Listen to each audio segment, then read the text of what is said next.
Good morning class. आपके अपने channel doubt finder classes में आपका स्वागत है। आज हम लोग बात करने वाले हैं अम्ल क्षार तथा लवण की। यह आपका चैप्टर नंबर 2 है और यह यूपी बोर्ड की दृष्टि से काफ़ी इम्पोर्टेंट चैप्टर माना जाता है। इसमें हम लोग पढ़ेंगे अम्ल क्षार के लवण, भौतिक गुण, रासायनिक गुण, इनके सभी भौतिक रासायनिक गुण पूछे जाएंगे। और कई बार यूपी बोर्ड में लॉन्ग आंसर में आपसे ये पूछ लेता है कि अम्ल क्षारों के भौतिक तथा रासायनिक गुण क्या होंगे। हम बात करते हैं कि अम्ल क्या है। हम किसकी बात करेंगे? अम्ल क्या है। अम्ल में हम कहेंगे वे पदार्थ जो जल में घुलकर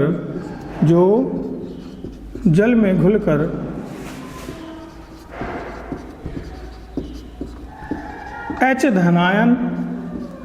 धनायन देते हैं, अम्ल कहलाते हैं।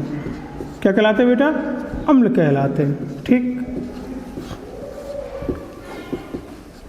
एक हुए आर्हीनियस हुए। उन्होंने कहा कि अम्ल वे पदार्थ हैं जो जल में घुलकर H धनायन देते हैं। अब बात करते हैं, जब हम लोगों की रसायन विज्ञान प्राचीन समय में हम लोग क्या करते थे कि वे सभी पदार्थ जो खट्टे हैं उनको हम लोग अम्ल मान लेते थे, और जो कसैले हैं या जिनका स्वाद अजीब सा है उनको हम लोग क्षार मान लेते थे। लेकिन अब आधुनिक केमिस्ट्री में कई सारे ऐसे अम्ल और क्षार आ गए जिनका टेस्ट करके या किसी भी इस तरीके से हम उनका परीक्षण नहीं कर सकते थे कि अम्ल है या क्षार है। तब उसके लिए उन्होंने अलग अलग पीएच स्केल और अलग अलग पैमाने बनाए। वो हम लोग आगे पढ़ते जाएंगे, लेकिन हम बात करते हैं अम्ल की। तो वे पदार्थ जो जल में घुलकर H धनायन देते हैं वे क्या कहलाते हैं बेटा? अम्ल कहलाते हैं। एग्जाम्पल में देखेंगे, जैसे HCl है। क्या है बेटा? HCl है। HCl में देखिए H आया है, जब आप इसको जल में घोलेंगे तो H धनायन अलग हो जाएगा, Cl ऋण आयन अलग हो जाएगा। और बात करते हैं जैसे CH3 COOH, जब इसको करेंगे तो CH3 COO माइनस अलग हो जाएगा, धन H प्लस अलग हो जाएगा। ये देखिए H धनायन दिया इसने, तो यह क्या होगा? अम्ल होगा। तो वे पदार्थ जो जल में घोलकर H धनायन देते हैं वो क्या कहलाते हैं? अम्ल कहलाते हैं। अब बात करता है वो, अब आप लोग स्क्रीनशॉट ले लीजिए। जब तक हम बात करेंगे अम्लों के भौतिक गुण की। किसकी बात करेंगे? अम्लों के भौतिक गुण की। तो अम्लों के भौतिक गुण में हम पढ़ेंगे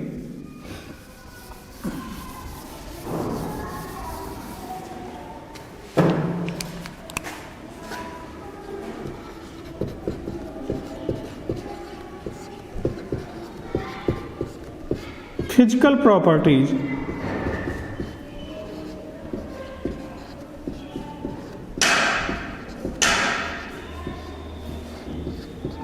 अब फिजिकल प्रॉपर्टी या भौतिक गुण क्या है? तो हम इसमें पढ़ेंगे अम्ल प्रबल संक्षारक प्रवृत्ति के होते हैं। कैसे होते हैं? प्रबल संक्षारक प्रवृत्ति के होते हैं, अर्थात ये लकड़ी, कपड़ा आदि को जलाकर नष्ट कर देते हैं। कैसे होते हैं? प्रबल संक्षारक प्रवृत्ति के होते हैं। ये अम्ल लकड़ी, कपड़ा आदि को जलाकर नष्ट कर देते हैं।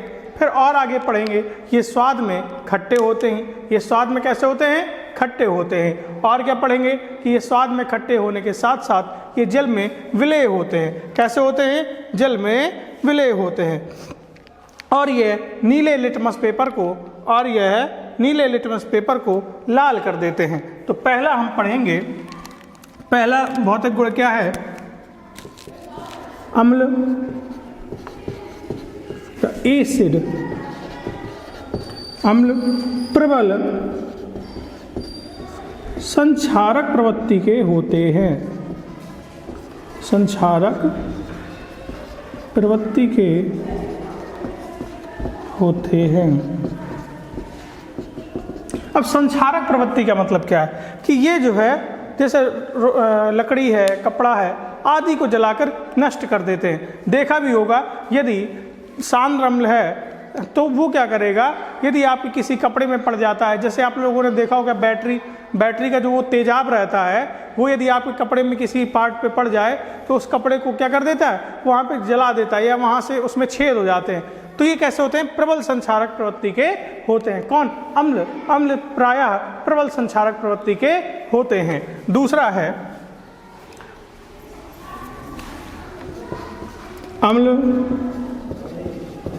अम्ल नीले लिटमस पेपर को, नीले लिटमस पेपर को लाल कर देते हैं, लाल कर देते हैं। अब क्या हुआ, अम्ल नीले लिटमस पेपर को लाल कर देते हैं। लिटमस पेपर क्या होता है, एक कागज होता है जिससे हम लोग अम्ल और क्षार का पता लगाते हैं। ठीक है, तो अम्ल क्या करते हैं, नीले लिटमस पेपर को लाल कर देते हैं, और जो क्षार होते हैं वो क्या करते हैं, लाल लिटमस पेपर को नीला कर देते हैं। तो अभी हम अम्लों के भौतिक गुण पढ़ रहे हैं, तो हमने पढ़ा कि अम्ल नीले लिटमस पेपर को लाल कर देते हैं। फिर आगे पढ़ेंगे, ये जल में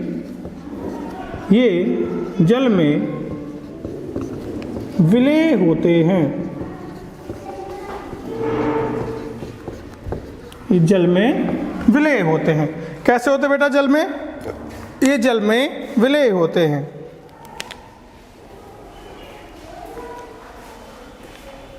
ठीक, अब ये आपके 3 जो है भौतिक गुण हो गए।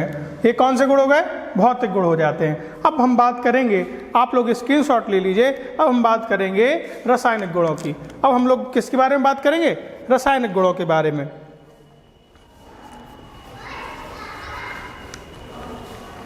Chemical properties.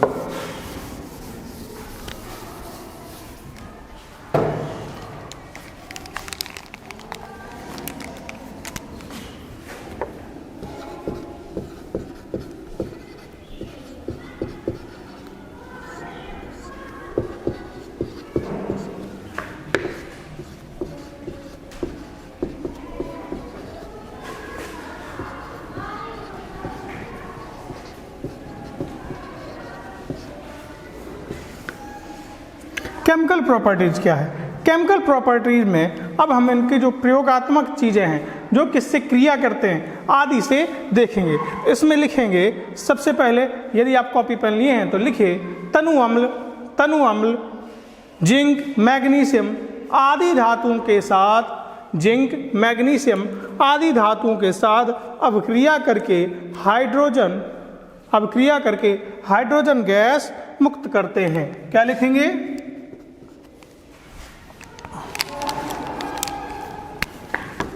तनु अम्ल जिंक मैग्नीशियम आदि धातुओं से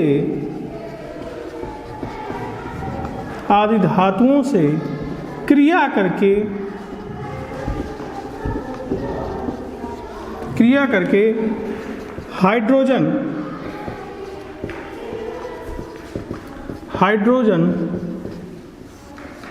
गैस मुक्त करते हैं। क्या करते हैं, मुक्त करते हैं बेटा। ठीक, अब जैसे एग्जाम्पल ले लेते हैं।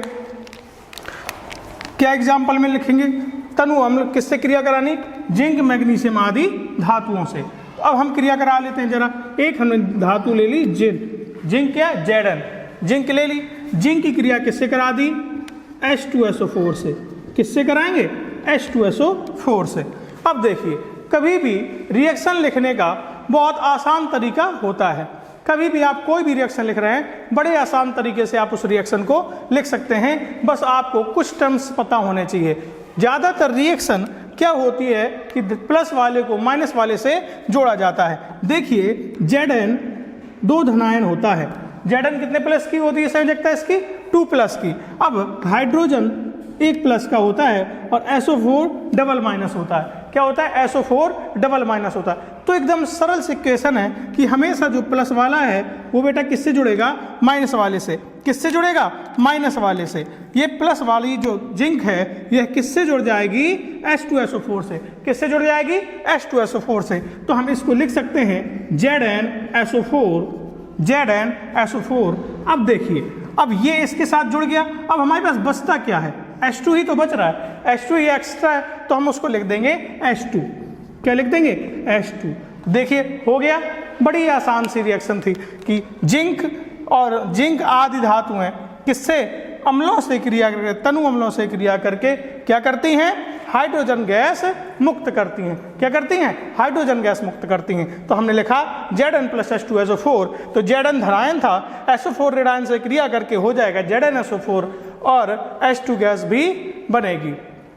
अब हम दो और बचे हैं, वो जल्दी से कंप्लीट कर लेते हैं। दो रासायनिक गुण और बचे हैं, उनको भी देख लेते हैं। जब तक आप लोग, मैं एक दे रहा हूँ, आप लोग भी बनाइए। एक मैं इसको आपको खुद, आप लोग अपने मन से करिए, मैं आपको देता हूँ जरा। इस रिएक्शन को आप लोग स्वयं बनाइए।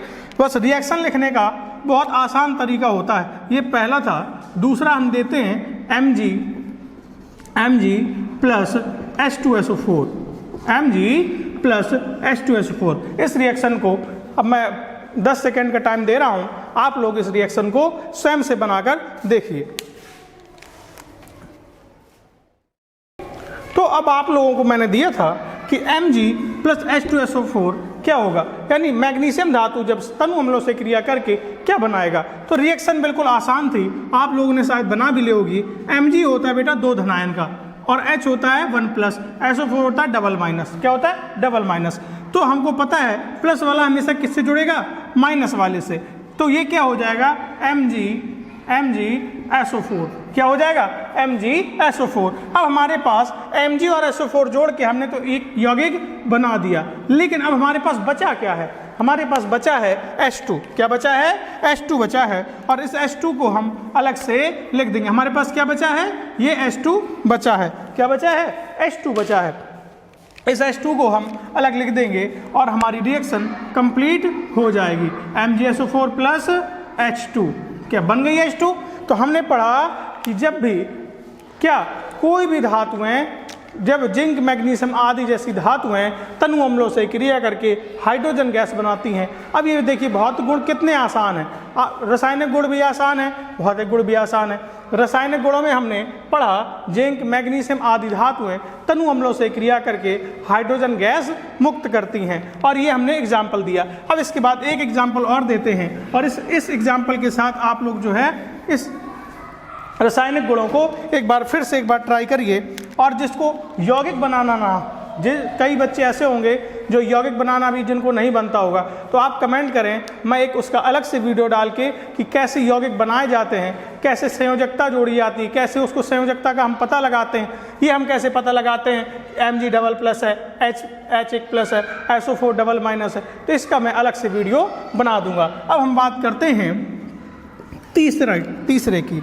इसी में हम क्या करेंगे, फिर एक कोई धातु लेते हैं। तो चलिए, हमने इस बार धातु ली है, क्या लेंगे बेटा, इस बार हमने धातु ले ली Fe। क्या ले ली, Fe ले ली। Fe की क्रिया आप करा दीजिए HCl से करा दीजिए।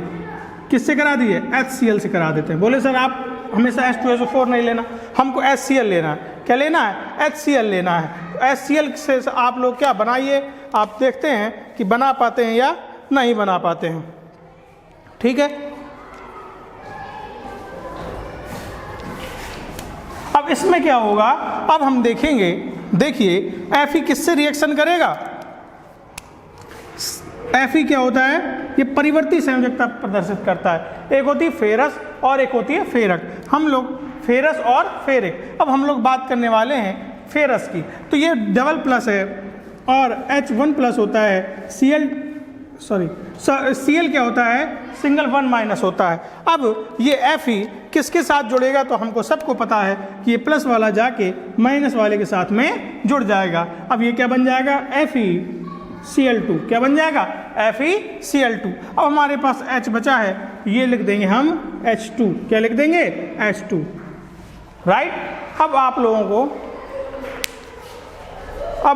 को ये चीज़ें क्लियर हो गई होंगी। रासायनिक गुणों में हमने पहला रासायनिक गुण पढ़ा है कि धातुएं तनु अम्लों से क्रिया करके हाइड्रोजन गैस मुक्त करती हैं। तो हमने धातु ले ली Mg, तनु अम्ल ले लिया H2SO4, Mg प्लस है, SO4 माइनस है, तो प्लस वाला हमेशा माइनस वाले के साथ जुड़ेगा, तो प्लस वाले को माइनस वाले के साथ जोड़ के लिखा तो ये हो गया MgSO4। अब माइनस वाला केवल आपके पास अब H2 बचा है, तो हाइड्रोजन गैस भी साथ ही साथ निकलेगी। क्लियर।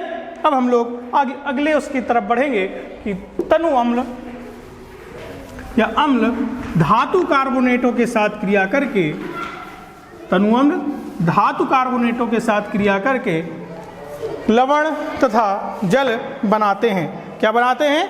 लवण तथा जल बनाएंगे। देखते हैं जरा।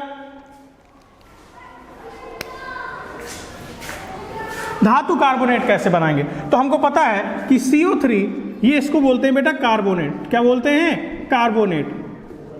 ठीक है, क्या बोलते हैं? कार्बोनेट। और धातु क्या है? आपने Mg ले लो, Ca ले लो, ये सब क्या है? ये धातुएं हैं। ठीक है, कार्बोनेट ये है। तो धातु कार्बोनेट का मतलब क्या है? धातु और कार्बोनेट को मिलाकर बनाना। किसको? धातु और कार्बोनेट को मिलाकर बनाना। लेकिन हमको ये पता होना चाहिए कि कार्बोनेट की संयोजकता कितनी होती है। तो कार्बोनेट की संयोजकता होती है डबल माइनस। कितनी होती है?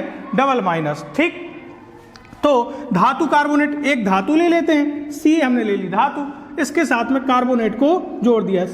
CO3 होता है कार्बोनेट, ये होती है धातु।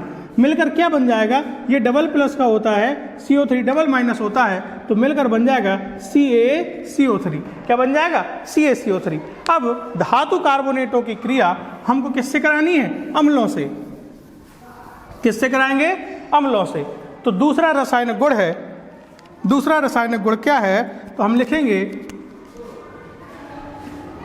अम्ल धातु कार्बोनेटों से क्रिया करके, धातु कार्बोनेटों से क्रिया करके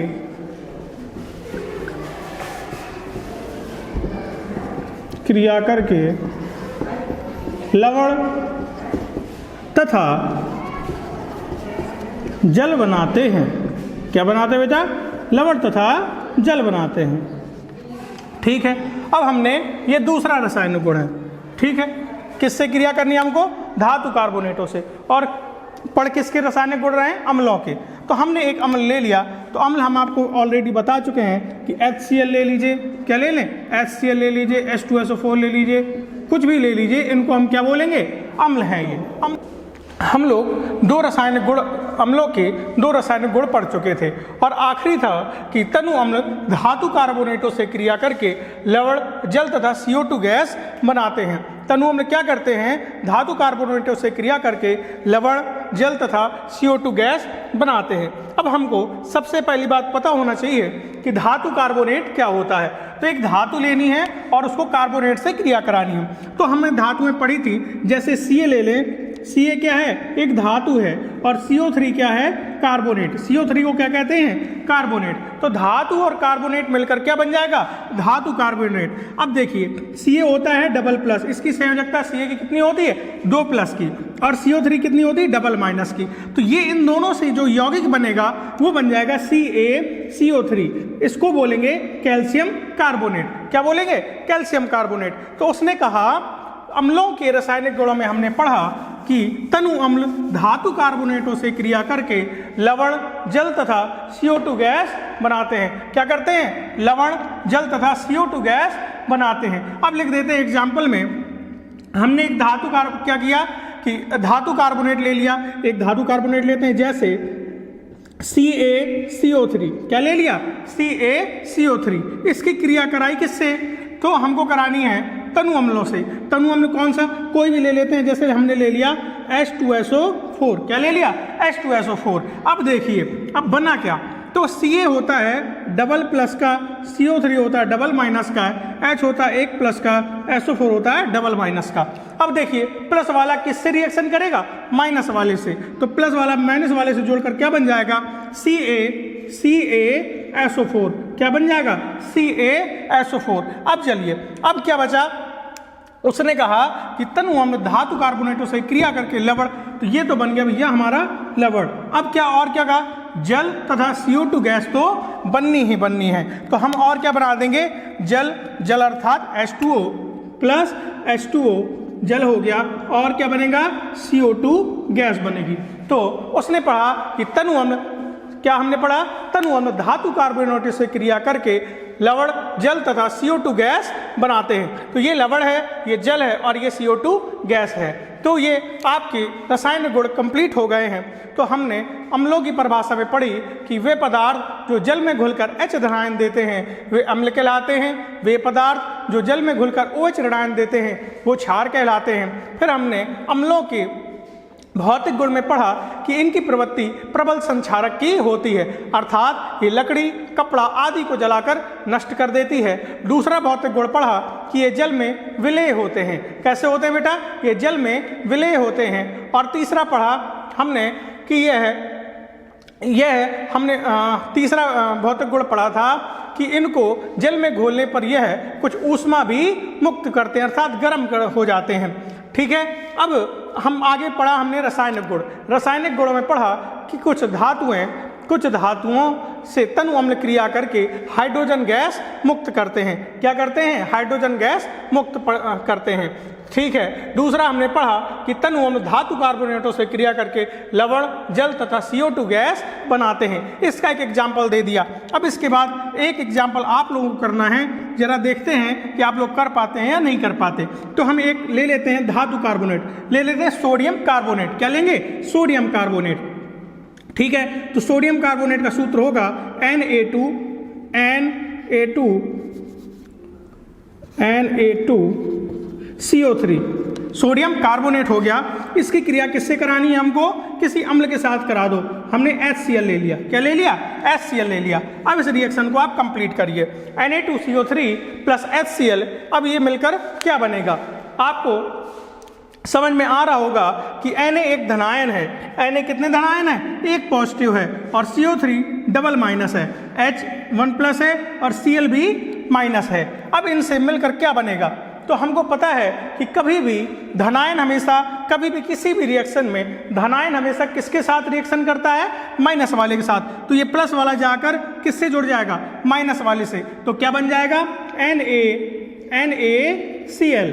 चलिए, अब हमको पता है कि धातु कार्बोनेट अम्लों से क्रिया करके लवण जल तथा CO2 गैस बनाते हैं। लवण हमारा बन गया है, कौन क्या बचा, जल, जल को क्या बोलते हैं, H2O, और क्या बचा, CO2 गैस, और क्या बची, CO2 गैस। तो ये कंप्लीट हो गया। तो हम कहेंगे धातु कार्बोनेटों से क्या, धातु कार्बोनेटों से तनु अम्ल क्रिया करके लवण जल तथा CO2 गैस बनाते हैं।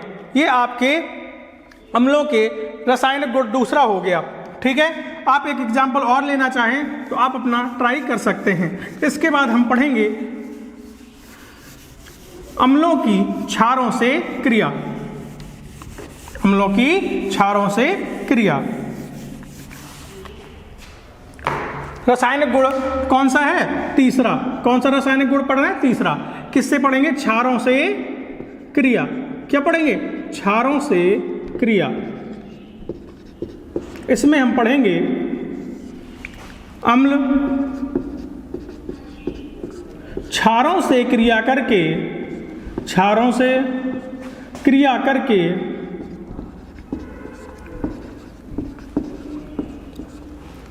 लवण तथा जल बनाते हैं। लवण तथा जल बनाते हैं। अब हमने पढ़ा कि अम्ल क्षारों से क्रिया करके लवण तथा जल बनाते हैं। कोई बात नहीं, हमको एक अम्ल ले लेना है, तो हमने ले लिया एक अम्ल HCl। क्या ले लिया, HCl, और इसी क्रिया कराई क्षार से। तो क्षार क्या होते हैं, वे पदार्थ जिनमें OH ऋणायन पाया जाता है वो क्षार कहलाते हैं। NaOH ले लीजिए या KOH ले लीजिए, तो हमने ले लिया NaOH। ठीक है, अब H होता है प्लस का, Cl होता है माइनस का, Na होता है प्लस का और OH होता है माइनस का। तो प्लस वाला किससे जुड़ जाएगा, माइनस वाले से। तो H प्लस OH मिलकर क्या हो जाएगा, H2O। क्या हो जाएगा, H2O। तो बेटा देखो, ये तो जल बन गया, वाटर हमको मिल गया। अब हमको और क्या करना था, तो लवण बनाना है, अर्थात साल्ट बनेगा। अब हमारे पास बचा क्या है, तो इसका Na+ बचा है, ये बचा है, ये Na+ किससे रिएक्शन करेगा, Cl- से। किससे रिएक्शन करेगा, Cl- से। तो क्या बन जाएगा, NaCl। क्या बन जाएगा, NaCl। ये हो गया साल्ट, ये हो गया वाटर, ठीक है, और ये हो गया एसिड, और ये हो गया बेस। ठीक, तो हमको पता है कि अम्ल क्षारों से क्रिया करके लवण तथा जल बनाते हैं। तो यह अम्लों की तीसरा रासायनिक गुण है कि अम्ल क्षारों से क्रिया करके लवण तथा जल बनाते हैं। क्या करते हैं, अम्ल क्षारों से क्रिया करके लवण तथा जल बनाते हैं। ठीक है, आप लोगों को एक अम्ल और एक क्षार लेकर और आप लोग जो है इसको बनाकर देखिए। हम जैसे एक आपको दे देते हैं, आप लोग बनाइए।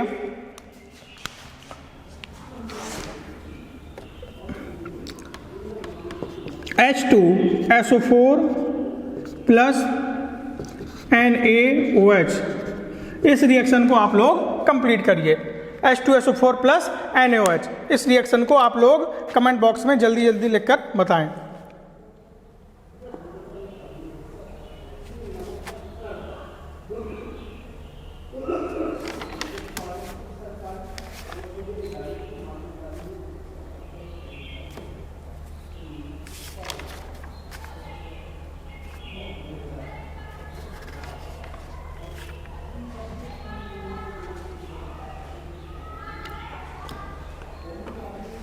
बना लिया होगा आप लोगों ने, जिन्होंने बना लिया है बहुत अच्छी बात है, जो नहीं बना पाए वो ज़रा देखें। बेटा आप लोगों को रिएक्शन ना याद नहीं करनी, केवल आपको लॉजिक लगाना है। क्या करना है, लॉजिक लगाना है। लॉजिक किसका, प्लस और माइनस का। मोस्टली रिएक्शन आपकी लॉजिक से कंप्लीट हो जाएंगी। अब हमको पता है कि H क्या होता है, प्लस का होता है, SO4 डबल माइनस होता है, Na एक प्लस होता है और OH माइनस होता है। प्लस वाला हमेशा किससे जुड़ता है, माइनस वाले से। तो ये H किससे जुड़ जाएगा, OH से। तो H और OH मिलकर क्या बन जाएगा, H2O। क्या बन जाएगा, H2O। अब देखिए, अब हमारे पास बचा क्या है, SO4 बचा है और Na बचा है। Na एक प्लस है, SO4 डबल माइनस है, तो ये मिलकर क्या बन जाएंगे, Na2SO4। क्या बन जाएंगे, Na2SO4। तो Na2SO4 हो गया साल्ट, H2O हो गया वाटर, और ये क्या हो गया, ये हो गया एसिड, और ये हो गया बेस। ठीक है, तो अम्ल क्षारों से क्रिया करके क्या बनाते हैं, लवण तथा जल बनाते हैं। इसी अभिक्रिया को हम उदासीनीकरण अभिक्रिया भी कहते हैं। इसको क्या कहते हैं, उदासीनीकरण अभिक्रिया भी कहते हैं। कई बार आपसे पूछ लेता है कि उदासीनीकरण अभिक्रिया क्या है, तो हम उदासीनीकरण अभिक्रिया में कहेंगे कि अम्ल क्षारों से क्रिया करके लवण तथा जल बनाते हैं, इसलिए ऐसी अभिक्रिया उदासीनीकरण अभिक्रिया कहलाती है। अच्छा, इसका नाम उदासीन ही क्यों पड़ा, क्योंकि हमको पता है कि जो जल है, जल क्या होता है, उदासीन होता है। इसीलिए ऐसी रासायनिक अभिक्रिया अम्ल तथा क्षार आपस में मिलकर लवण तथा जल बनाते हैं, ऐसी रासायनिक अभिक्रिया को उदासीनीकरण अभिक्रिया कहते हैं। यह बेटा अम्लों में भी आएगी और क्षारों में भी आएगी। दोनों के रासायनिक गुणों में आप इस कॉमन रिएक्शन को लिख सकते हैं। ठीक है, अब इसके बाद हम लोग पढ़ेंगे क्षारों के रासायनिक गुण, भौतिक गुण, क्षारों की परिभाषा। तो